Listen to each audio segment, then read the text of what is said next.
سوچتا بہت ہوں مگر عمل نہیں کرتا. جیسے حج ورزش کرنی ہے, جاگنگ کرنی ہے, رات کو پوری پلاننگ کر لوں گا مگر حج نہیں.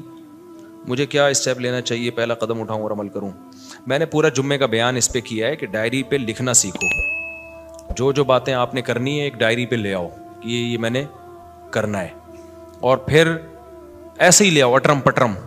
یہ نہیں کہ ترتیب سے لکھنا شروع کرو ورنہ لکھا ہی نہیں. جو کرنا ہے نا اپنے فیوچر میں, جو آپ کی ضرورت ہے وہ آپ ڈائری میں ڈال دو. یار مجھے یہ بھی کرنا ہے, یہ بھی کرنا ہے, یہ بھی کرنا ہے, یہ بھی, اٹرم پٹرم جو کڑپڑ آتا ہے نا لکھ دو اس پہ.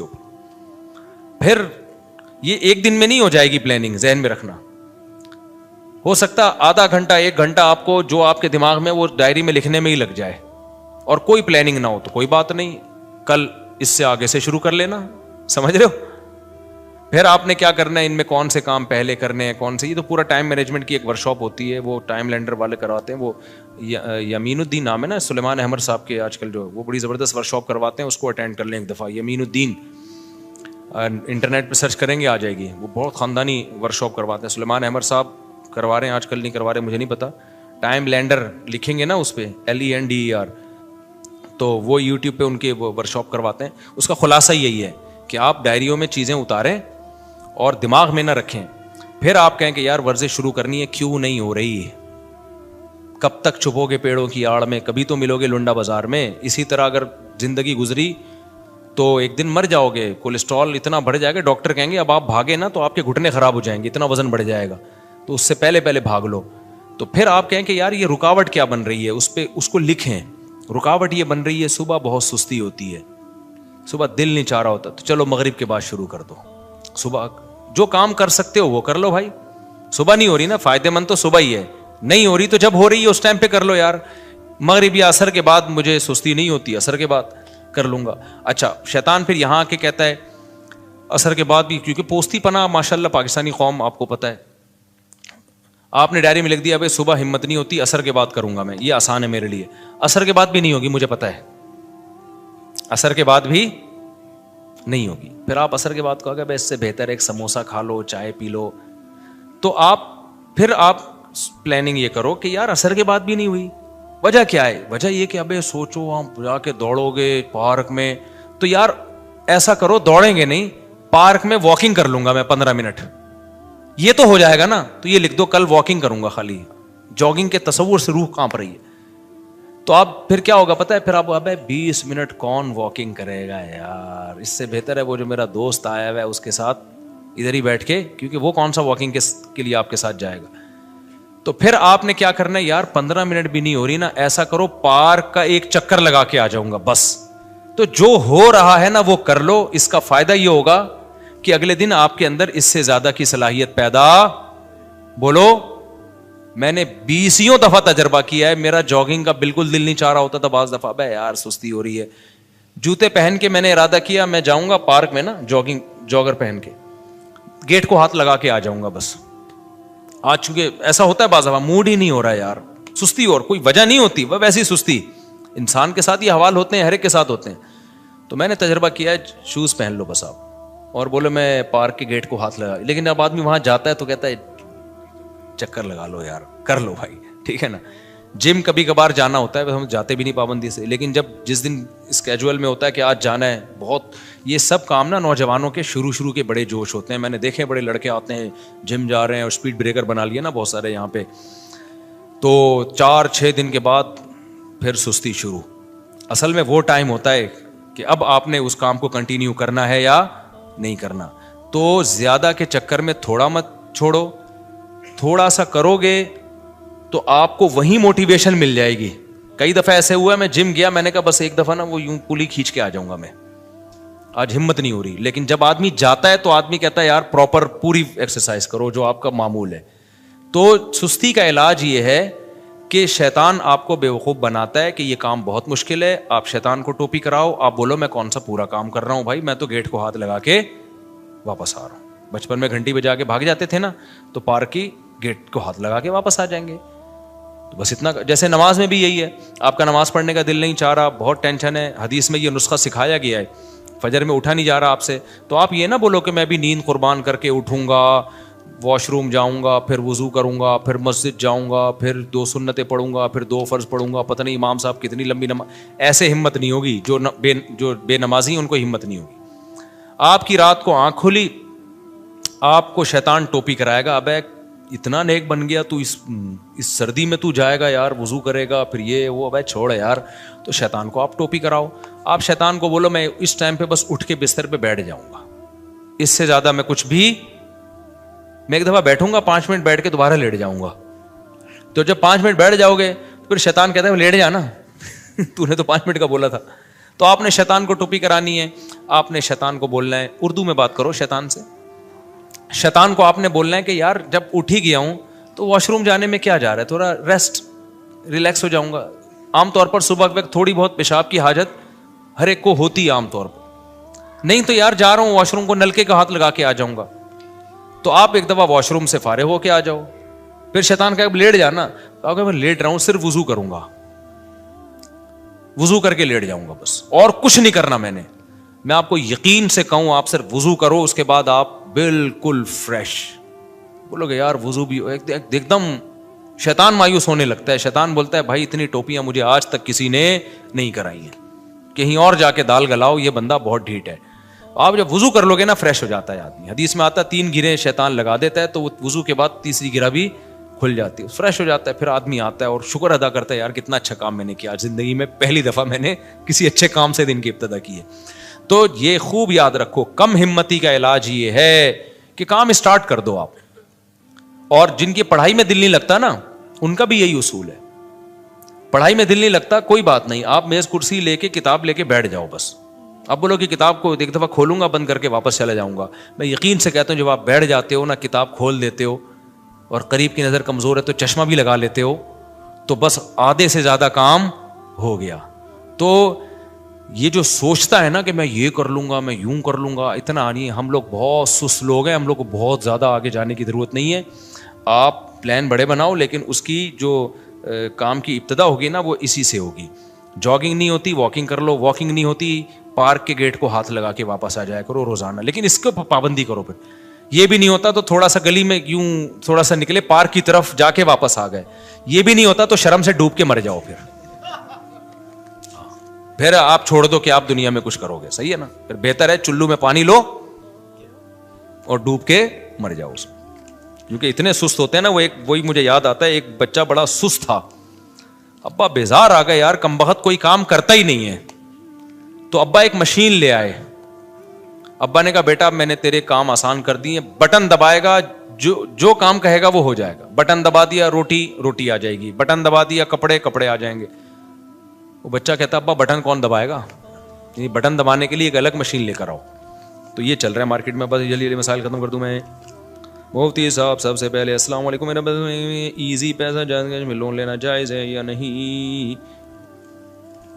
دیکھو ایزی پیسہ یا جائز کیش میں جو آپ لون لینا, ہاں وہ جو لون لیتے ہیں نا وہ لون نہیں ہوتا, وہ آپ کو فری وہ کالز دی جاتی ہیں جس کے جو مہنگی کر کے دی جاتی ہیں, اس کو وہ لون سے تعبیر کرتے ہیں کہ آپ 100 روپے کا بیلنس ڈلوا لیں. حالانکہ بیلنس نہیں آتا, 100 روپے میں جتنے کال کے یونٹ ملنے چاہیے نا, جو 80 روپے میں ملنے چاہیے وہ 100 روپے میں مہنگا کر کے دے رہے ہوتے ہیں آپ کو. تو یہ لون نہیں ہے, لون تو کوئی پیسہ دے رہا ہو نا, یہ پیسہ تھوڑی, یہ تو آپ کو کالز بیچ رہے ہیں, مہنگی کر کے بھیج رہے ہیں آپ کو کالز کے یونٹ, کیونکہ چیز ہمیشہ کیش پہ سستی ہوتی ہے اور کریڈٹ پہ مہنگی ہوتی ہے. تو یہ جائز ہے, اس میں کوئی حرج نہیں ہے, وہ لون نہیں ہے. ہم نے ہر طرح سے اپنے بھائی کو سمجھا دیا کہ کام کرو, صلواتیں بھی بہت سنائی, وہ آپ کے بیان میں موجود ہیں, ان کی اصلاح کر دیں, کام کر لیں, بیوی بچوں کی ذمہ داری اٹھا لیں. جب وہ کسی کام کے نہیں تھے ان کی شادی کیوں کرائی؟ یہ بھی تو بڑا مسئلہ ہے نا. جب بندہ کچھ کر کے ہی نہیں دے رہا, آپ اپنی ذمہ داری پہ شادی کرا لو گے تو اس کو جو موٹیویشن ایک ملتی کہ یار میں اچھا کماؤں گا تو اچھا رشتہ ملے گا, وہ موٹیویشن بھی گئی, تو اور سست ہو جائے گا. اب جو بھی بیٹھے ہوئے معذرت کے ساتھ, تو ہمیشہ شادی کرائیں, اپنے خرچے پہ بھی کرائیں, لیکن اس بچے کی جو آپ کو لگے کہ یہ کچھ کرے گا, اس کی اسٹائل سے لگ رہا ہے کہ کچھ, یہی نہیں کہ صرف 16 بچے پیدا کرے گا یہ کیونکہ لوگ کہہ رہے ہوتے ہیں کہ آج آپ کیا کام کریں گے, بھائی آپ میں 18 بچے پیدا کر کے دکھاؤں گا. تو یہ بھی ایک کام ہے. وہ گلگت میں نہیں, وہ ایک صاحب ملے تھے, ان کے 28 بچے تھے, 4 بیویاں. تو میں نے ان سے پوچھا آپ کیا کرتے ہیں, یعنی اس کے علاوہ اور کیا کیا کام ہیں آپ کے. پھر انہوں نے بتایا کہ میں یونیورسٹی میں پڑھاتا ہوں, عالم بھی ہیں, مسجد کے امام بھی ہیں, یونیورسٹی میں بڑے بہت سارے کام کر رہے تھے. میں نے کہا یار یہ تو اس کے علاوہ بھی آپ اتنے ماشاء اللہ کام کر رہے ہیں, تو خالی یہ نہیں کرنے, دوسرے کام بھی کرنے ہیں. تو ہم جو فیملی پلاننگ کے خلاف ہے نا, تو خلاف کا یہ مطلب نہیں کہ صرف یہی کام کو فوکس کریں, آپ نے دوسرے کاموں کے ساتھ نسل کو روکنا نہیں ہے. جتنی اللہ اولاد دے دے تو لے لینی ہے وہ اولاد, اس کے بڑے فائدے ہیں. اچھا بھائی صلوات ہیں, کام نہیں کرتے. بھائی دیکھو اس طرح کے جو لوگ ہیں نا یہ واجب الچترول ہوتے ہیں. میں نے کئی بار ایک واقعہ سنا ہے, میں نے جیسے بتایا نا ایسے پلاننگ کریں, پارک کو ہاتھ لگا کے آ جائیں, اتنا تو کرنا پڑے گا نا, تو آہستہ آہستہ موٹیویشن ملتی ہے. جو اتنا بھی نہ کر رہا ہو اس کا حل میں ایک دفعہ بیان میں بتا چکا ہوں. ہم مدرسے میں رہتے تھے تو ہمارے سامنے ایک چھوٹی سی بیکری تھی. بیکری چھوٹی سی اس لیے کہ کاؤنٹر چھوٹا سا تھا, باقی تو پوری ان کی فیکٹری تھی پیچھے. اس میں وہ میں نے دیکھا پنجاب کی فیملی تھی, وہ بہت اسپیڈ سے کام کر, وہیں وہ باقر خانیاں اور کیکرس انہیں کی وہیں بنتے تھے اور صبح صبح تازہ تازہ ملتے تھے, بڑا ٹیسٹ ہوتا تھا ان کا. بسکٹ بھی وہ خود بنا رہے ہیں تو ظاہر ایک تازہ چیز بن کے آئے گی. ہم جاتے تھے مدرسے کے, اکثر طلبہ وہیں سے ناشتہ لیتے تھے, بریڈ لینی ہے, کیکرس لینے ہیں, تو سب وہیں سے لیتے تھے. تو میں ان کو دیکھا بہت ایکٹیو ہیں وہ لوگ. پنجاب کے لوگ آپ کو پتا ہے ویسے بزنس میں ایکٹیو بہت ہوتے ہیں, سست نہیں ہوتے وہ لوگ. تو اب وہ ٹھکا ٹھک ٹھکا ٹھک باہر خانی 20 روپے کی چاہیے, ٹھکا ٹھک ایک دم لائے, پیسے لیے, ایسے اسپیڈ میں کام کر رہے ہوتے تھے. اب جو لوگ تاجر ہوتے ہیں نا, ان کا جب بزنس بڑھتا ہے تو اپنے بچوں کو بھی بلانا شروع کرتے ہیں. تو میں نے دیکھا کہ ان کا جو ہے نا 18-20 سال کا ایک لڑکا پنجاب سے انہوں نے بلا لیا کہ چل بھائی تو بھی آ جا بیکری میں ہمارے ساتھ. وہ آ گیا, وہ اس طرح کا عادی نہیں تھا. اب ہم نے اس سے, میں نے باخر خانی مانگی, یار 2 باخر خانی لا دے. وہ جا رہا ہے کھجاتا ہوا نا یوں کر کے, ایسے جا رہا ہے, یوں کھجا رہا ہے, چلتا ہوا جا رہا ہے, لا کے دے رہا ہے. وہ اس کو کہہ رہے ہیں بیٹا بیٹا بیٹا کر کے بات کریں. بھائی تھے اور والد ہوگا ان کا, کہ بیٹا ذرا کسٹمر کھڑا ہوا ہے, ایسے بزنس نہیں ہوتا, ایسے تم جا رہے ہو باتیں کر, کسٹمر آ رہا ہے نا تو کوئی باتیں کر رہا ہے تو کسٹمر سے باتیں کرنے میں لگ گیا وہ. تو وہ میں نے دیکھا پورا ہفتہ تقریباً وہ یہی ڈھیلا پن, اور وہ بار بار اس کو ڈانٹیں, یار تو کیا کر رہا ہے بیٹا, ایسے نہیں ہوتا بزنس, بزنس میں بہت ایکٹیو رہنا پڑتا ہے, ٹھگا ٹھگ نمٹاؤ لوگوں کو. بات اس کو سمجھ میں نہیں آئی. ایک دن میں آیا تو میں نے دیکھا وہ بھی اسی اسپیڈ میں ٹھکا ٹھک آ رہا ہے, جا رہا ہے, ٹھن ٹھن ایسے نا بالکل. تو میں نے کہا یار یہ کیا ہو گیا. پتا چلا کہ جی ان کی فیملی میں یہ رواج ہے کہ شروع میں اس طرح محبت سے سمجھاتے ہیں, نہیں آئے تو کمرہ بند کر کے نا طبیعت سے چترول لگاتے ہیں. تو غالب گمان قریب یقین ہے پرانا قصہ ہو گیا, مجھے پوری تفصیل یاد نہیں, اس کو بھی طبیعت سے انہوں نے دھویا ہے کہ تجھے 1 ہفتے سے سمجھا رہے ہیں بھائی یہ کاروبار کا طریقہ نہیں ہوتا. رڑتا جا رہا ہے, وہاں جا کے پھر باتیں کر رہا ہے, پھر کبھی کسی سے, اس کو موبائل تو تھا نہیں, کبھی کسی سے باتیں کر رہا ہے. موبائل ہوتا تو پھر تو بزنس تو بالکل ہی ختم, ٹک ٹاک پہ ویڈیوز دیکھ رہا ہوتا بیٹھ کے. تو وہ طبیعت سے, ان کا رواج خاندان میں, پنجاب میں ہوتا ہے, اب بھی ہوتا ہے, طبیعت سے دھو دیا نا اس کو, اس کے بعد ٹھکا ٹھک ٹھکا ٹھک. تو یہاں کوئی بیٹھے ہوئے بہت معذرت کے ساتھ, تو جو اس طرح کا سست ہونا, تبھی یہ بڑا بھائی اور باپ بہت بڑی نعمت ہے. یہ جو موٹیویشنل اسپیکر سے جو چیز نہیں, اچھا یہ موٹیویشنل اسپیکر جو ہوتے ہیں نا, جو بتا رہے ہیں ایکچولی ہم نے اسٹرگل, ان کی بھی پیٹے ہوتے ہیں بچپن میں, ابا نے پیٹا ہوتا ہے ایک دفعہ طبیعت سے تو ٹھیک ہو گئے تھے, تو وہ پٹنے کا واقعہ نہیں بتا رہے ہوتے, یہ بتاتے ہیں ایکچولی ہمیں یہ اسٹرگل کی, ہم نے, قوم سست ہے, اس میں کوئی اسٹرگل والا اس ماحول میں پیدا, میں خود بھی پٹا ہوں, صحیح ہے نا, جو میں آج باتیں کر رہا ہوں بیٹھ کے, میں بھی بڑا سست تھا, کام ہی نہیں ہوتے تھے, سستی, اسکول نہیں جا رہے, ابا لاتے تھے پائپ پکڑ کے کوڑ دیتے تھے, تو 1 ہفتے کا تک الحمدللہ انرجی پیدا ہو جاتی تھی, 1 ہفتے تک ہم بالکل فٹ فار. پھر آہستہ آہستہ ڈھیلا پن آنا تھا, پھر ابا ایک دم چترول لگا دیا کرتے تھے, کبھی بھائی لگا دیتے تھے. مجھ سے تو ٹی کی ڈنڈی نہیں لکھی جاتی تھی اوپر. میں نے ایک واقعہ سنایا نا, میں انگلش میں ایک ورڈ لکھ رہا ہوں تو اتنی سستی سے لکھتا تھا, سستی اصل میں بائی نیچر سستی نہیں تھی, مجھے کھیل کود کا دل چاہتا تھا, پڑھائی میں سستی تھی, میرا دل چاہتا تھا ادھر بھاگنے دوڑنے میں ہم لگے, تو میں نے ٹی لکھا ہے سستی میں اوپر کا نا, وہ ڈنڈی نہیں ڈالی, یہ والی, خالی یہ والی ڈنڈی ڈالی.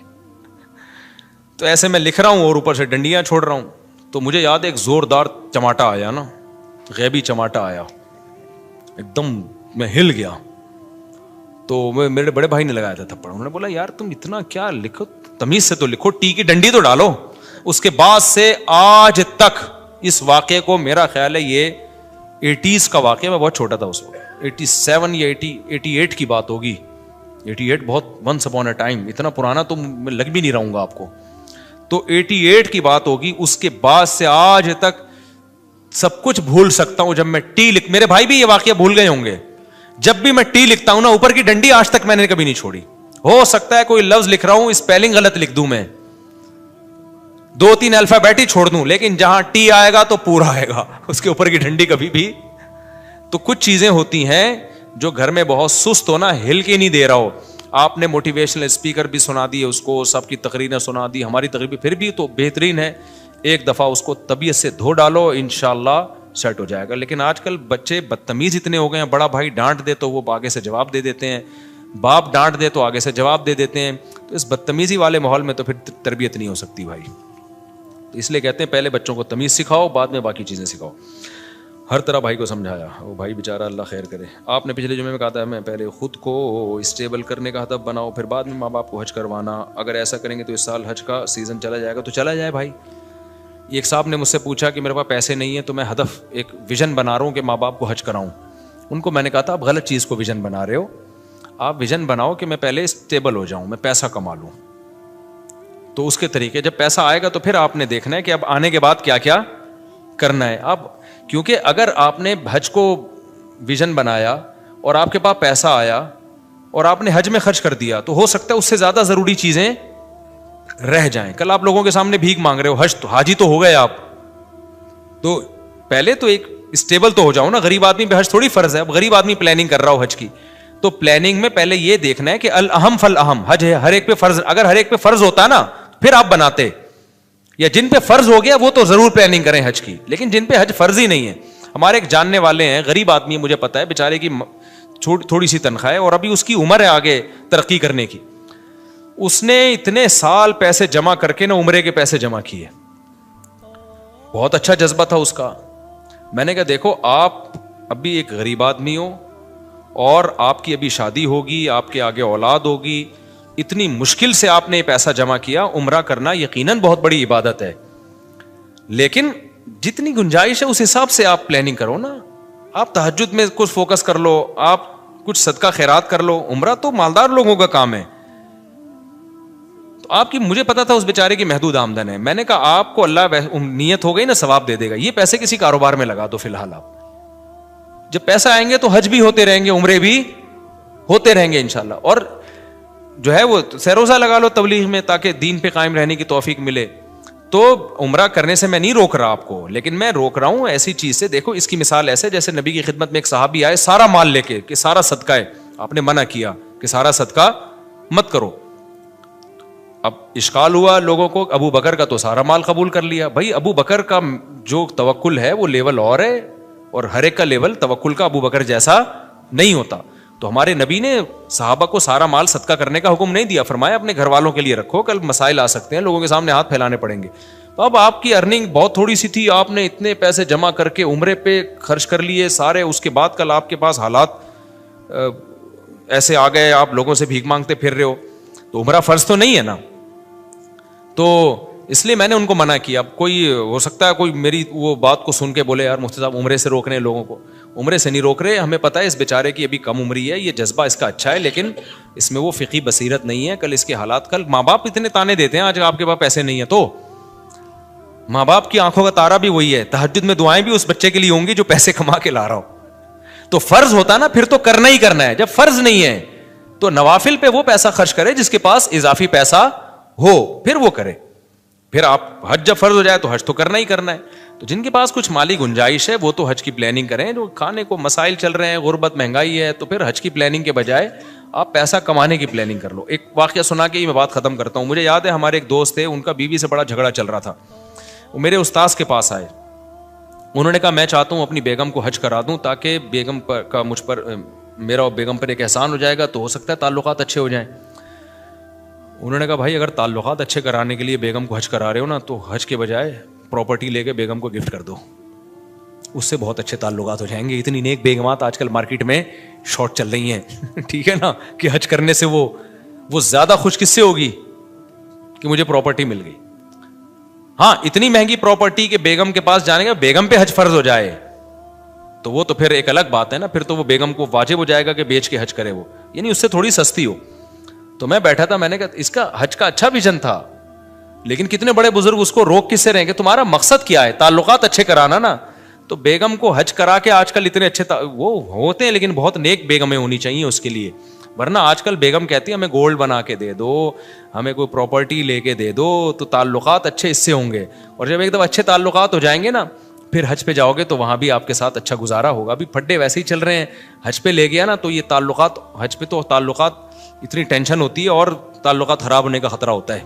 عرفات کے میدان میں اور مزدلفہ میں بڑے مسائل ہوتے ہیں, پیدل چلنا پڑتا ہے. تو مجھے ان کی فقہی بصیرت پہ بڑا رشک آیا کہ یار ظاہر پرست آدمی تو کہے گا حج سے روک رہے ہیں, لیکن عقل مند کہے گا بھائی یہ ایک ایسے کام سے روک رہے ہیں جس سے میاں بیوی کے تعلقات اچھے ہونے کے بجائے خراب ہونے کا. ہاں جن کے پاس بہت زیادہ, اس کے پاس محدود آمدن تھی, زیادہ پیسہ نہیں تھا, لیکن جن کے پاس زیادہ پیسہ ہے وہ ضرور بیوی کو حج کرائیں, اس سے تعلقات اچھے ہی ہوں گے, کیونکہ ان کے گھر میں مسائل غربت مہنگائی کے چل رہے ہیں, ٹائم پہ راشن نہیں آ رہا, اور باتیں ہو رہی ہیں بیگم کو حج کرانے کی. تو وہ عالم کو پتا تھا ان کے گھر میں مالی وسائل زیادہ نہیں ہے ان کے پاس, تو اب وہ پیسہ جمع کر کے حج کرا کے تعلقات اچھے کرانا چاہ رہے ہیں. تو ظاہر ہے وہ تو جب دوبارہ حج کے بعد آئیں گے, جب ٹماٹر کے پیسے نہیں ہوں گے سارے تو آپ نے حج پہ لگا دیے, بھنڈی کے پیسے نہیں ہوں گے تو اور لڑائیاں ہوں گی. بیگم کہے گی حج گیا ایک طرف, بھائی مجھے کھلا بھائی تو اس لیے جو محدود آمدن جن لوگوں کی ہے تو وہ ایسی پلاننگ نہ کریں, وہ پہلے آمدن بڑھائیں, جب آمدن آ جائے گی تو پھر اس میں کہیں کہ یار سب سے پہلے کس کو فوکس کرنا ہے, حج کو, اللہ کے گھر کی زیارت کو. میرے ساتھ اللہ کا کتنا بڑا احسان ہے, میری اب دنیا میں ٹریولنگ شروع ہوئی, میں نے اللہ سے دعا مانگی اللہ سب سے پہلا بیرون ملک سفر میرا بیت اللہ کا ہو. تو میری ایک تمنا تھی کہ سب سے پہلا میرا سفر ملک سے باہر حج کا سفر ہونا چاہیے, تو اللہ نے وہ الحمدللہ قبول کی. میں دنیا میں جہاں بھی گیا ہوں سب سے پہلا میرا سفر ہوا حج کا, اور میں نے یہ بھی کہا اللہ میں نے عمرہ بھی نہیں کرنا, مجھے پہلے حج کرا, فرض پورا ہوگا تو پھر مجھے عمرہ کرنے میں بھی مزہ آئے گا, بھائی ایک ذمہ داری پوری ہو گئی ہے. تو اللہ نے کہا میرے پر احسان ہوا کہ میرا پہلا سفر جو ملک سے باہر ہوا, وہ ایک اور سفر بھی ہوا تھا, وہ زیادہ ڈیٹیل میں نہیں جاؤں گا میں اس کی, تو جو آفیشلی جو سفر ہوتا ہے نا وہ ہوا میرا, وہ حج کا سفر ہوا. تو میں نے کہا اب دنیا میں جاؤں, پہلی دفعہ آدمی جائے کہاں بھائی ملک سے باہر نکلے تو اللہ کے گھر کی زیارت کے لیے. تو میں لوگوں سے بھی کہتا ہوں جب آپ کے پاس وسائل ہیں تو بھائی سب سے اول درجے پہ حج کو رکھو, وسائل نہیں ہیں تو پھر حج کی پلاننگ بناتے بناتے جو بہت سارے اور بھی ضروری کام ہیں وہ آپ کے رہ جائیں گے. حج کر کے آ جاؤ گے اتنا پیسہ اکٹھا کر کے, اس کے بعد پھر وہی ماں باپ بولیں گے بیٹا اب ہماری بیماری کے پیسے ہیں نہیں تیرے پاس, ہمیں علاج کرانے تو سر تو نے حج پہ لگا دیے. اور حج میں بھی بعض دفعہ بیمار ہو جاتا ہے انسان, بوڑھے لوگ تو بہت زیادہ بیمار ہونے کا خطرہ ہوتا ہے. ان کی پرچی دیتے ہیں مجھ سے پوچھتے ہیں, اس لیے میں نے آج ان کا ذرا ڈیٹیل میں جواب دے دیا ہے کہ آپ پیسہ کمانے کی پلاننگ کر لیں, اور اس میں یہ نیت کریں کہ جب پیسہ آئے گا تو پھر میں حج کروں گا بھی, کراؤں گا بھی, عمرے بھی کروں گا, زکوٰۃ صدقات بھی دوں گا, خیرات بھی کروں گا. آنے دیں, آنے سے پہلے دکان پکوڑوں کی اور باتیں کروڑوں کی. اچھی نہیں لگتی ہیں باتیں, آئندہ یہ پرچی میرے پاس نہیں آنی چاہیے ورنہ میں تجھے حج کرا دوں گا, بتا رہا ہوں میں 1 سال سے پرچی آ رہی ہے میرے پاس. مفتی صاحب زلفوں کی شرعی حیثیت بیان کریں. بھائی زلفیں رکھنا جائز ہے, بال بڑے رکھنا, دیکھو شریعت میں 3 کیفیتیں, یا تو پوری ٹنڈ کرا کے رکھو, لوگ شعر پڑھیں حسن تیرا اس طرح سالم رہا, سر مڈانے پر بھی تو ظالم رہا. بعض لوگ ٹنڈ پہ اچھے چمکتی ہے ٹنڈ ان کے اوپر. دوسری آپشن یہ ہے کہ بال چھوٹے رکھو لیکن چاروں طرف سے برابر. یہ جو کہیں سے بال چھوٹے, کہیں سے آج کل نئے نئے فیشن آ رہے ہیں بالکل عجیب عجیب قسم کے, یہ صحیح نہیں ہے, نبی صلی اللہ علیہ وسلم نے منع کیا ہے. اور تیسرا بڑے بال رکھنے تو پٹے والے بال رکھو, سارے بال پیچھے لے جاؤ, یہاں سے جتنے چاہو بڑھاؤ, یہاں تک بھی لا سکتے ہو, یہاں تک بھی لا سکتے ہو, کندھوں تک بھی لا سکتے ہو. کندھوں سے نیچے نبی صلی اللہ علیہ وسلم سے ثابت نہیں ہے, جائز وہ بھی ہے کیونکہ ناجائز ہونے کی کوئی دلیل نہیں ہے. جائز یہ بھی ہے کہ کندھوں سے نیچے بھی رکھ سکتے ہو, لیکن اتنے بڑھتے ہی نہیں مردوں کے بال.